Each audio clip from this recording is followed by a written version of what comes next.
Psychology कहती है कि अगर आप एक सच्चे और नेक इंसान हो तो हर कदम पे आपको स्ट्रगल फेस करना पड़ता है, चाहे वो आपका परिवार ही क्यों ना हो। क्योंकि एक बार अगर आपके परिवार ने भी समझ ली कि आप ईमानदार हो, आप लॉयल हो, आप सच्चे हो, आप सच से सेक्रीफाइस नहीं करोगे, तो अपनी झूठी बातों को भी आपसे सच मनवाने के लिए आपके ऊपर दबाव बनाना शुरू कर देंगे। इसलिए आप लॉयल हो, आप सच्चे हो, आप अच्छे हो, लेकिन इसका मतलब ये नहीं कि आप बेवकूफ़ हो। कोई भी आपको बेवकूफ़ बनाकर चला जाए। सच्चा होना बहुत अच्छी बात है, लेकिन सच्चा किस लिए होना है? अपने वजूद के लिए, अपने self respect. Hello everyone, Parvati academy में एक बार फिर आप सभी का स्वागत है। साथियों, आज का वीडियो बहुत ही स्पेशल होने वाला है। साइकोलॉजी के अनुसार अगर आप आज ईमानदारी से हर रिश्ते को निभाते हो और 100% अपना देते हो, तो आप कहीं ना कहीं अपने साथ में बेईमानी करते हो। क्योंकि हर रिश्ते को निभाने के लिए आपने जो 100% दिया, उसमें कई बार आपने सेक्रीफाइस किया। कई बार कुछ ऐसे भी चीज़ें आपने कर दी जिसको करने की आपकी इच्छा ना थी। वो किस लिए आपने किया? दूसरों को खुश करने के लिए।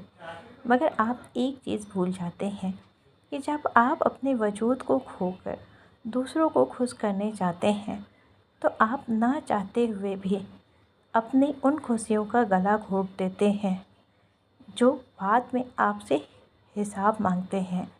और रही बात जिनके लिए आप ये कुर्बानियाँ दे रहे हैं, उन्हें आपसे और कुर्बानियाँ लेने की आदत हो जाती है। वो अब भी आपके नहीं हैं, बल्कि उन्होंने आपको एक कुर्बानियों का पुतला बना लिया। जब तक आप उनके लिए कुर्बानी देते रहोगे, तब तक तो वो आपको अच्छा कहते रहेंगे। जिस दिन से आपने थक कर कुर्बानियाँ देना बंद कर दी, उस दिन से ही ये लोग अपने ओरिजिनल अवतार में आ जाएंगे और एक एक करके आपके ऊपर हावी होना शुरू हो जाएंगे।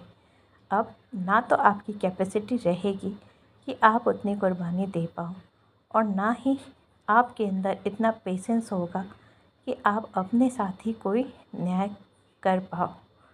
नतीजा डिप्रेशन, एंजाइटी, ये सारी चीज़ें। इसलिए वक्त रहते हर इंसान को अवेयर होना बहुत ज़रूरी है। जो चीज़ उसकी कैपेसिटी के बाहर है, उसे पहले ही ना कहना सीखें।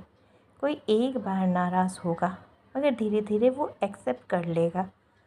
हर चीज़ के लिए हर बार खाली एक ही इंसान सेक्रीफाइस करें, ये गलत है, आपके लिए भी और सामने वाले के लिए भी।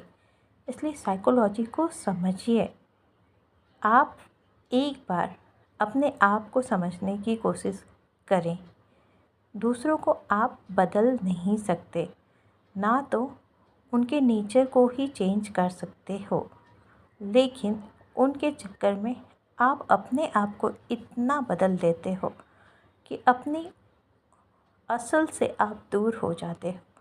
यानी आप जैसे हो बहुत अच्छे हो, और आप दूसरों के सामने अपने आप को साबित करने के चक्कर में या दूसरों को अच्छा बनाने के चक्कर में अपनी अच्छाइयाँ खोते चले जाते हो। आपको इस बात को मानना होगा कि जैसे 5 उंगलियां, एक हाथ की 5 उंगलियां एक जैसी नहीं होती, वैसे ही आप किसी को भी बदल नहीं सकते। आप अगर अपने आप को भी बदलते हो और सामने वाले से उम्मीद करते हो कि उसके अंदर कुछ चेंजेस आ जाएगा, तो आपकी ये सबसे बड़ी भूल है। सामने वाला वैसे ही रहने वाला है, खाली आप अपने वजूद को बिगाड़ लेते हो। इसलिए ये